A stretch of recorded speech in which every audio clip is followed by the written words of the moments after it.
Hi friends, Ganavi ಕಿಚನ್ಗೆ ಸ್ವಾಗತ. ಎಲ್ಲರೂ ಹೇಗಿದ್ದೀರಾ? ಚೆನ್ನಾಗಿದ್ದೀರಾ ಅನ್ಕೋತೀನಿ. ಇವತ್ತಿನ ರೆಸಿಪಿ ಕೊತ್ತಂಬರಿ ರೈಸ್ ಹೇಗೆ ಮಾಡೋದು ನೋಡೋಣ ಬನ್ನಿ. ನೀವೇನಾದರೂ ಇದೆ ಫಸ್ಟ್ ಟೈಮ್ ನಮ್ಮ ಚಾನಲ್ ನೋಡಿದ್ರೆ ಸಬ್ಸ್ಕ್ರೈಬ್ ಮಾಡ್ಕೊಂಡು ನೋಡಿ. ನಾವು ಹಾಕೋ ವಿಡಿಯೋ ನೀವೇ ಫಸ್ಟ್ ನೋಡ್ಬೋದು. ಪಕ್ಕದಲ್ಲೇ ಕಾಣ್ತಾರೋ ಬೆಲ್ ಬಟನ್ ಕ್ಲಿಕ್ ಮಾಡಿ, ಆಲ್ ಅಂತ ಆಪ್ಷನ್ ಬರುತ್ತೆ, ಆಲ್ ಅಂತ ಕ್ಲಿಕ್ ಮಾಡಿ ನಾವು ಹಾಕೋ ವಿಡಿಯೋ ಎಲ್ಲ ನೀವೇ ಫಸ್ಟ್ ನೋಡ್ಬೋದು. ಈ ರೆಸಿಪಿ ಇಷ್ಟ ಆದರೆ ಫ್ರೆಂಡ್ಸು ಫ್ಯಾಮ್ಲಿಗೆ ಶೇರ್ ಮಾಡಿ, ಹಾಗೆ ಒಂದು ಲೈಕ್ ಕೊಡಿ. ಫ್ರೆಂಡ್ಸ್, ನಮ್ಮ ಚಾನಲಲ್ಲಿ ಒಳ್ಳೊಳ್ಳೆ ರೆಸಿಪಿ ಇದೆ, ನಿಮಗೆ ಟೈಮ್ ಇದ್ದರೆ ಒಂದ್ಸಲ ಚೆಕ್ ಮಾಡಿ. ಫ್ರೆಂಡ್ಸ್, ಈ ಕೊತ್ತಂಬರಿ ರೈಸ್ ಅಂತೂ ತುಂಬ ಈಸಿಯಾಗಿ ಮಾಡ್ಕೋಬೋದು.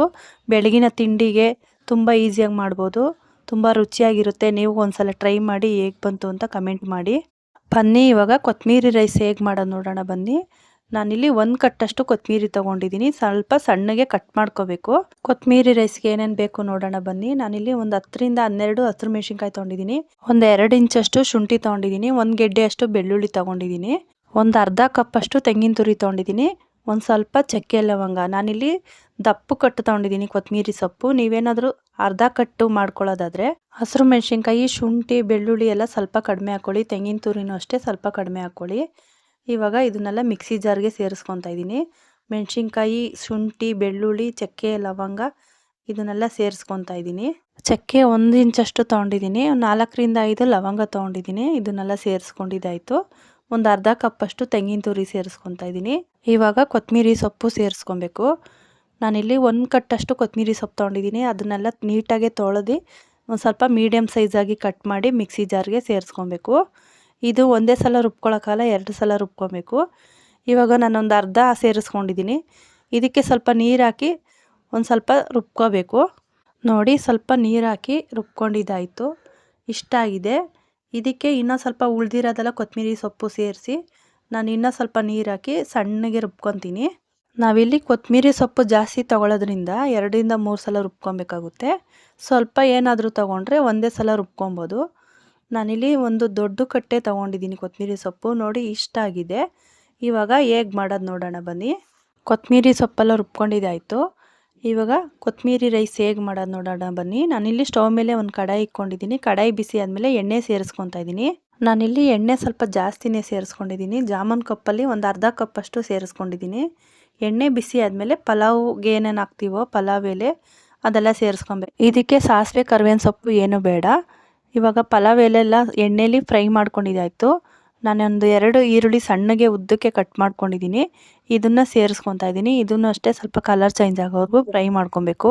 ನೋಡಿ, ಈರುಳ್ಳಿ ಎಲ್ಲ ಇಷ್ಟು ಚೆನ್ನಾಗಿ ಫ್ರೈ ಆದಮೇಲೆ ನಾನು ಇಲ್ಲಿ 3 ಟೊಮೊಟೊ ಮೀಡಿಯಮ್ ಸೈಜ್ ಆಗಿರೋದು ತೊಗೊಂಡಿದ್ದೀನಿ. ಇದನ್ನು ಅಷ್ಟೇ ಸೇರಿಸ್ಕೊಂಡು ಸ್ವಲ್ಪ ಚೆನ್ನಾಗಿ ಫ್ರೈ ಮಾಡ್ಕೊಬೇಕು. ಫ್ರೆಂಡ್ಸ್, ಈ ವಿಡಿಯೋ ಎಂಡ್ವರೆಗೂ ನೋಡಿ, ಎಲ್ಲೂ ಸ್ಕಿಪ್ ಮಾಡಬೇಡಿ. ಇವಾಗ ಸ್ವಲ್ಪ ಉಪ್ಪು ಸೇರಿಸ್ಕೊತಾ ಇದ್ದೀನಿ. ಉಪ್ಪು ಸೇರಿಸ್ಕೊಂಡಿದ್ದಾದಮೇಲೆ ಚೆನ್ನಾಗಿ ಫ್ರೈ ಮಾಡ್ಕೊಬೇಕು.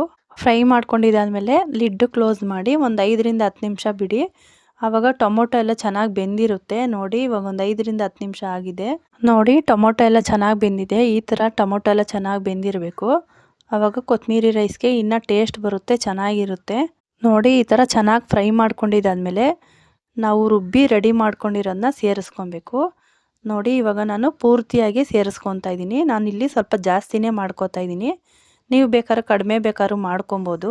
ನೋಡಿ, ಇವಾಗ ಪೂರ್ತಿಯಾಗಿ ಸೇರಿಸ್ಕೊಂಡಿದ್ದಾಯಿತು. ಇದು ಹಸಿ ಸ್ಮೆಲ್ ಹೋಗೋವರೆಗೂ ಸ್ವಲ್ಪ ಚೆನ್ನಾಗಿ ಫ್ರೈ ಮಾಡ್ಕೊಬೇಕು. ನಾವು ಈರುಳ್ಳಿ, ಟೊಮೊಟೊ ಎಲ್ಲ ಚೆನ್ನಾಗಿ ಫ್ರೈ ಮಾಡ್ಕೊಂಡಿದ್ದೀವಲ್ಲ, ಅದೇ ಥರ ಇದನ್ನು ಸ್ವಲ್ಪ ಚೆನ್ನಾಗಿ ಫ್ರೈ ಮಾಡ್ಕೋಬೇಕು. ಸೈಡಲ್ಲೆಲ್ಲ ಎಣ್ಣೆ ಬಿಡಬೇಕು, ಆ ಥರ ಫ್ರೈ ಮಾಡ್ಕೊಬೇಕು ಇದನ್ನು. ಇವಾಗ ರುಚಿಗೆ ತಕ್ಕಷ್ಟು ಉಪ್ಪು ಸೇರಿಸ್ಕೊತಾ ಇದ್ದೀನಿ. ನೋಡಿ, ರುಚಿಗೆ ತಕ್ಕಷ್ಟು ಉಪ್ಪು ಸೇರಿಸ್ಕೊಂಡಿದ್ದಾಯಿತು. ಇದನ್ನು ಒಂದು ಸಲ ನೀಟಾಗಿ ಮಿಕ್ಸ್ ಮಾಡಿ ನಾವು ಮಿಕ್ಸಿ ಜಾರಲ್ಲಿ ಸ್ವಲ್ಪ ನೀರು ಸೇರಿಸ್ಕೊಬೇಕು, ಜಾಸ್ತಿ ಏನು ಸೇರಿಸ್ಕೊಬಾರ್ದು. ನೋಡಿ, ಒಂದು ಸಲ ನೀಟಾಗಿ ಮಿಕ್ಸ್ ಮಾಡ್ಕೊಂಡಿದ್ದಾಯಿತು. ನಾನಿಲ್ಲಿ ಮಿಕ್ಸಿ ಜಾರಲ್ಲಿ ಸ್ವಲ್ಪ ನೀರು ಹಾಕ್ಕೊಂಡು ಮಿಕ್ಸ್ ಮಾಡ್ಕೊತಾ ಇದ್ದೀನಿ.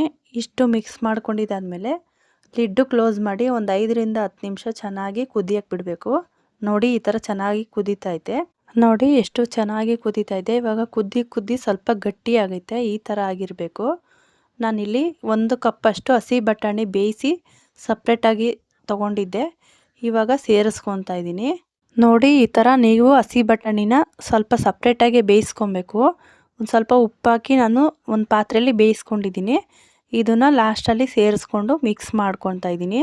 ನೋಡಿ, ಚೆನ್ನಾಗಿ ಮಿಕ್ಸ್ ಮಾಡ್ಕೊಂಡಿದ್ದಾಯಿತು. ಈ ಟೈಮಲ್ಲಿ ಉಪ್ಪು ಕಡಿಮೆ ಇದ್ದರೆ ಉಪ್ಪು ಸೇರಿಸ್ಕೊಳ್ಳಿ. ನೋಡಿ, ಇವಾಗ ಎಲ್ಲ ರೆಡಿ ಆಯಿತು. ನಾನಿಲ್ಲಿ ಗೊಜ್ಜೆಲ್ಲ ಸ್ವಲ್ಪ ಸಪ್ರೇಟಾಗಿ ತೆಗೆದುಕೊಂಡು ರೈಸ್ಗೆ ಎಷ್ಟು ಬೇಕೋ ಅಷ್ಟು ಸೇರಿಸ್ಕೊಂಡು ಮಿಕ್ಸ್ ಮಾಡ್ಕೊತಾ ಇದ್ದೀನಿ. ನೋಡಿ ಎಷ್ಟು ಸೂಪರಾಗಿ ಬಂದಿದೆ. ಟೇಸ್ಟು ಅಷ್ಟೇ ಚೆನ್ನಾಗಿದೆ. ನಾವು ಉಳಿದಿರೋ ಗೊಜ್ಜು ಬೇಕಾದ್ರೆ ಫ್ರಿಜ್ಜಲ್ಲಿ ಇಟ್ಕೊಂಡು ನಾವು ಯಾವಾಗ ಬೇಕಾದ್ರೂ ಅವಾಗ ಸರ್ವ್ ಮಾಡ್ಕೋಬೋದು. ನೋಡಿ ಇವಾಗ ಕೊತ್ತಂಬರಿ ರೈಸ್ ರೆಡಿ. ಎಷ್ಟು ಸೂಪರಾಗಿದೆ, ಅಷ್ಟೇ ಟೇಸ್ಟು ಇದೆ. ಬೆಳಗಿನ ತಿಂಡಿಗೆ ಈಸಿಯಾಗಿ ಮಾಡ್ಕೋಬೋದು ಈ ಕೊತ್ತಂಬರಿ ರೈಸು. ನೀವು ಒಂದ್ಸಲ ಟ್ರೈ ಮಾಡಿ ಹೇಗೆ ಬಂತು ಅಂತ ಕಮೆಂಟ್ ಮಾಡಿ.